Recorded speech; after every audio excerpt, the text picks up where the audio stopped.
اللي قدامنا ده اسمه بولت أو مسمار بسنون ربط، ودي اسمها نط أو صامولة الربط.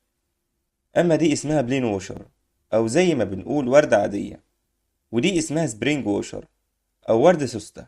وبيتم تركيب الوردة العادية والوردة السوستة مع بعض عشان نحافظ على قفل الصامولة كويس عشان لو حصل اهتزازات. بيكون موجود أرقام وحروف على رأس المسمار من فوق. الرقم بيدل على مقدار الحمل اللي بيتحمله المسمار عند الشد أو الربط أو التحميل. بنلاقي مثلا الرقم 8.8 التمانية دي بتتضرب في 100، وبكده أقصى قوة شد هي 800 ميجا باسكال. والرقم اللي بعد العلامة العشرية اللي هو 8 بيتضرب في أقصى إجهاد اللي هو 800، فبيطلع معانا 640 ميجا باسكال.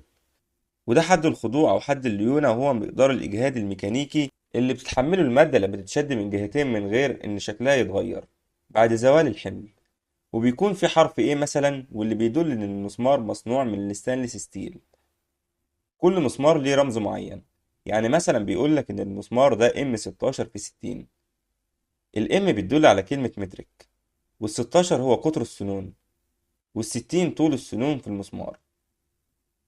وطالما وصلت لهنا تبقى الفقرة دي عجبتك، فياريت تعمل متابعة وتعمل شير عشان غيرك يستفيد.